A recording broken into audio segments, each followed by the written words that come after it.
அடுத்து என்னுடைய குருநாதர். இவர் என்னுடைய 2 பிள்ளைகள் மேல் இருந்த அம்மையை பெற்றார் என்று சொன்னேன்.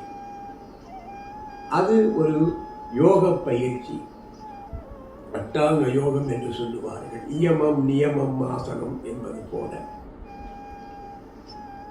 அத்தோடு மட்டுமல்லாமல் இந்திரியங்களை கட்டுப்படுத்துவது, கரணங்களை கட்டுப்படுத்துவது என்பது போன்ற அந்த யோக சாதனையினாலே அவர் அந்த வாய்ப்பை பெற்றார். அதுக்கு அடுத்து வெளியில் வானத்தில் இருந்து வைர மோதிரத்தை வரவழைத்தார் ஒரு துறவி என்று சொன்னேன். வேறு ஒரு துறவி வானத்தில் கை நீட்டி முருகா என்று அழைத்த போது நியூயார்க் டைம்ஸ் வந்தது என்று சொன்னேன். இது ரெண்டுமே ஒரு வகையான யட்சணி வித்தை என்று சொல்லலாம். குறிப்பிட்ட தெய்வங்களை கட்டுப்படுத்தி உச்சாரணம் செய்து அதை தன்னுடைய கட்டுக்குள்ளே வைத்துக்கொண்டு ஆணையிடுவது.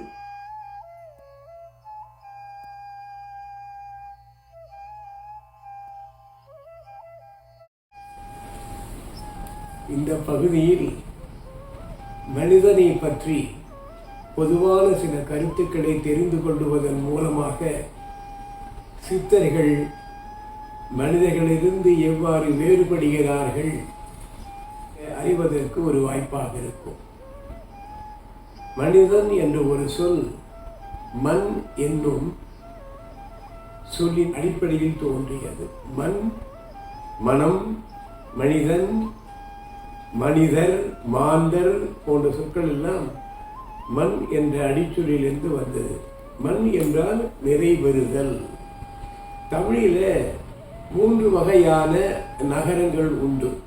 ஒன்று தாக்கு பக்கத்தில் வர்றது தன்னகரம் என்று சொல்லுவோம், டாக்கு பக்கத்தில் வருவது டன்னகரம் என்று சொல்லுவோம், இறுதியில் வருகின்ற ராக்கு பக்கத்தில் வர்றது ரன்னகரம் என்று சொல்லுவோம்.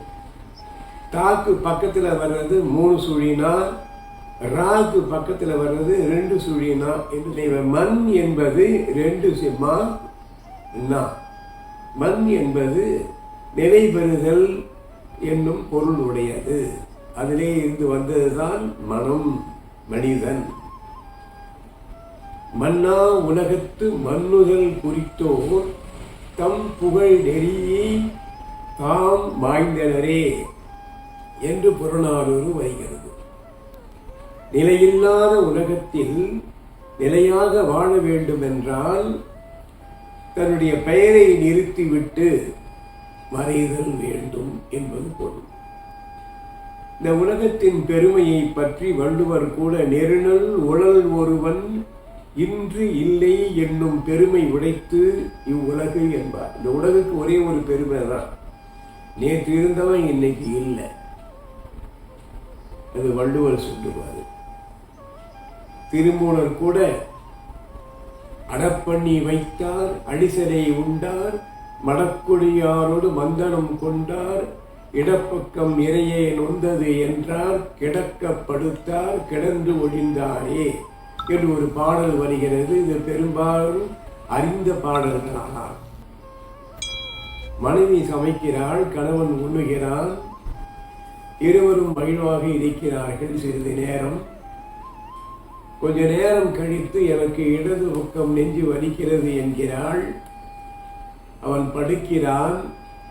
அவன் நீர் கொண்டு வருவதற்கு முன்னாலேயே அவனுடைய உயிர் பிரிந்து விடுகிறது.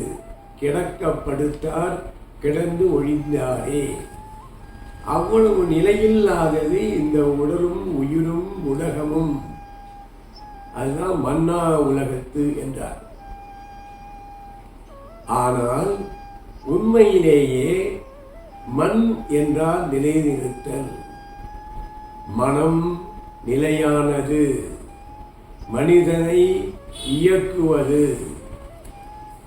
மனிதனுக்கு அறிவு, மனது என்று 2 உண்டு. திருவள்ளுவர் அதற்கு இலக்கணம் சொல்லுகிறார். சென்ற இடத்தால் செலவிடாது தீது ஒரியே நன்றின் பால் உய்ப்பது அறிவு. மனம், அந்த பெயரை வள்ளுவர் சொல்லவில்லை. சென்ற இடத்தால் போக நினைக்கின்ற இடத்திலெல்லாம் போக ஒட்டாமல் தடுத்து நல்வழிப்படுத்துவது எதுவோ அதுதான் அறிவு என்பதுதான் அந்த குறளுக்கு நேரடியான பொருள். சென்ற இடத்தால் செலவிடாது தீது பொறியி நன்றின் பால் உய்ப்பது. சென்ற இடத்தால் எல்லாம் எங்க போகுமோ அங்க போக ஒட்டாமல். எது? மனம். அதான் ஔவையார் போகாத இடந்தனிலே போக வேண்டாம் என்று சொல்லுவார். ஆகவே மனிதனை இயக்குவது பெரும்பாலும் மனம்தான். அதிக ஆற்றலை உடையது. குரங்கு போலே வள்ளலார் கூட மனத்தினுடைய ஆற்றலை குரங்கு போலது. பேய் பிடித்த குரங்கு, கல் குடித்த குரங்கு, தேள் கொட்டிய குரங்கு, ஒரு கிளையில இருந்து இன்னொரு கிளைக்கு செல்கிற பொழுது விட்ட கிளை அடித்து விடுகிற முதுகிலே அடிபட்ட குரங்கு. அது போன்ற இயல்புடைய குரங்கு என வள்ளலார் மனத்தினுடைய ஒருமுகம் மட்ட திரிகின்ற வலிமையான ஆற்றலை சொல்லுகிறார். மனம் எல்லையில்லாத ஆற்றலை உடையது என்பதற்கு இன்னும் ஓரிரு சான்றுகள். ஒரு வழிப்போக்கன், அவன் நடந்து வந்த பாதையிலே களைத்து போய் மரத்தின் அடியிலே படுத்து ஓய்வெடுத்துக் கொண்டிருக்கிறான். ஏதோ ஒன்று கடிப்பது உணர்கிறான். எழுந்து பார்த்தால் ஒரு எலி ஓடிக்கொண்டிருக்கிறது. அவன் எளிதானே கடித்தது இதை நினைத்து கொண்டு படுத்து விடுகையிலே அவனை கடித்தது ஒரு பாம்பு. அவன் கண்ணிலே பார்த்தது எலி. ஆகவே எலிதானே கடித்தது என்று படுத்து தூங்கி விடுகிறார்.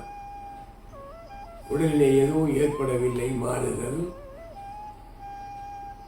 வீட்டுக்கு போய் நல்ல மருந்து மாத்திரை முறிவு எடுத்துக் கொள்ளலாம் என்று படுத்து விடுகிறார்.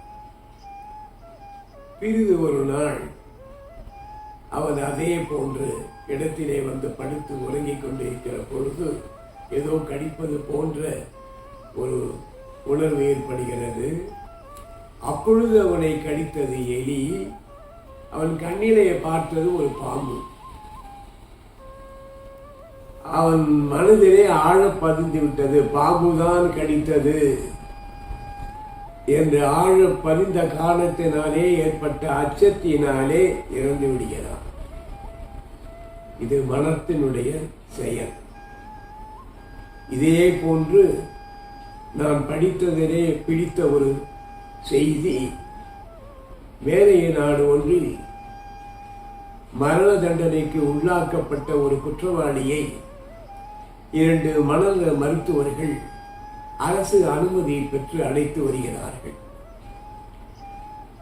அவனை உட்கார சொல்லி கைகளையும் கால்களையும் கட்டி ஒரு நாற்காலியில் அமர்த்தி விடுகிறார்கள். எதிலே ஒரு கருநாகத்தை வைத்து, இந்த நாகத்தின் மூலமாகத்தான் உன்னுடைய இறப்பு அமையப் போகிறது என்று அவன் மனத்திலே பதியுமாறு திருப்பி திருப்பி சொல்லுகிறார்கள். பாம்பும் சீறுகிறது. பிறகு அவன் கண்களை கட்டுகிறார்கள். பாம்பு அருகிலே வருகிறது என்று சொல்லிய வண்ணம் சீற்றத்தை அவன் கேட்குமாறு செய்து 2 ஊசியாலே அவனை குத்துகிறார்கள்.